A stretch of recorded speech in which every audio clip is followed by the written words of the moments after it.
asalaamaaleykum wa rahmatullah maa ngi leen di nuyu yéen ñi fi teew ñëpp di jiital ci nuyoo bi sama jigéen ñu baax ñi ci ginnaaw ñi nga xam ne ñoo ma gunge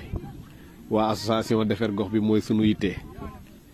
donc di leen remercier bu baax a baax ci disponible bi di leen jéggalu aussi ci yàggaay bi mais di nuyu dirigeant ASC bi nga xam ne fii laa leen fekk ñu yàgg nag sonn aussi ci ASC bi yàgg taxawu ASC bi donc Balla wax na ko sànq su yu mel nii amee dañu dagg seen liggéey nekk ci ngir yàlla ak ASC bi am ndam donc li ko commencé ci Adama Diak Balla Sow Ibrahima Balde Basirou Sène su ma limee damay juum ñoom ñëpp maa ngi leen di nuyu bu baax a baax Aliou Gueye aussi wax na fi kàddu yu rafet ñu ngi koy sant bu baax mu nekk président de la COSER. donc di nuyu Souleymane yow tamit bu baax yàgg Jibi Ngom di leen jéglu bu baax ci yàggaay bi ndax yàgg ngeen fi dañu xaar voilà donc tey dañu ñëwoon rek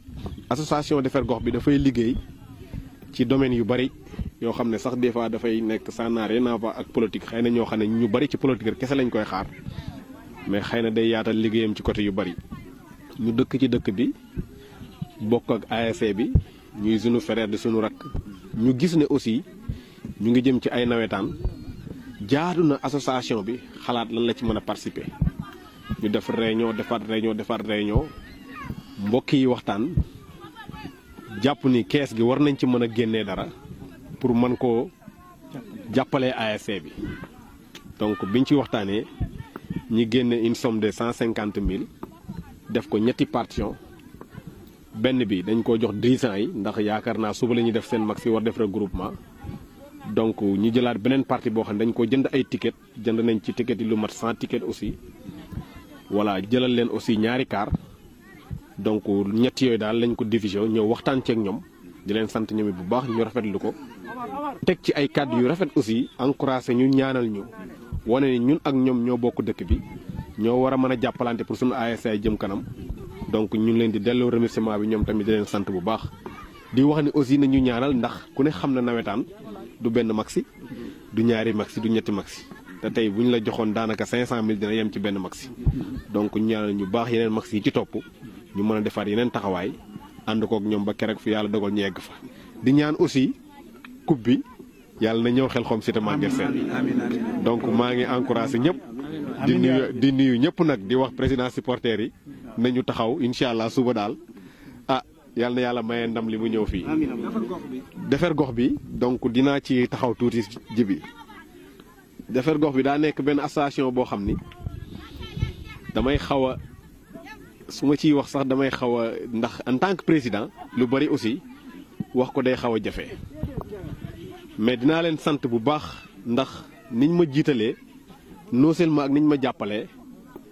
su ma taxawee fii di wax sax dañuy jàpp ni Ablaye Gueye moo yor xaalisam ñëw di joxe non demeewul noonu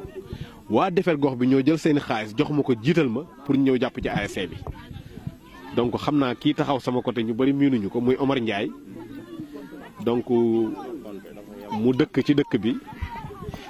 nekk fi xëy na daf fiy ñëw des fois par temps benn temps bi mu ngi koy def Dakar mais yàlla dafa dogal bi ñu dëkkee ak moom léegi ak waa këram yàlla boole ñu ak ñoom ci dëkkin bu rafet donc lu ñuy def mu nekk fi ak mu ñàkk fi nekk day participer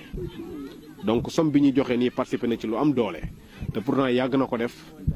njëkkoon na ko def ci ASC bi souvent nag même du fi nekk sax comme présence tey yàlla dogal mu fekk ko fi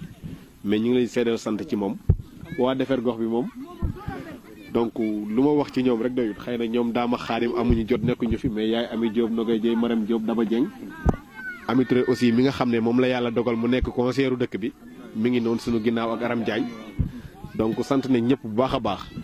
benn question bu ndaw rek. nañ na tey yaa ngi jublu tey ci sport. ci Defar Gox bi est-ce que suba ñu ngi lay xaar ci leneen am bokk sport rek ngay def bàyyi nekk ci leneen yaa ngi préparé. waaw association bi est-ce que dafa fas yéene pour dugal loxoom ci beneen affaire quoi beneen affaire boo xam ne nii bu am ci koñ bi. waaw su lay association bu ñu ko waxee rek donc du loo xam ne ci dëkk bu ñu tuddee association ci dëkk rek dafa nekk mooy loo xam ne dafay mouvementé wu dafa war a am taxawaay ci domaine yëpp donc loolu mooy lu jaadu maintenant nag est-ce que man dina egg ci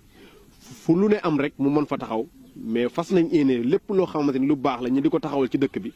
suñu kemtalay kàttan daañu ñu ca gis incha allah. donc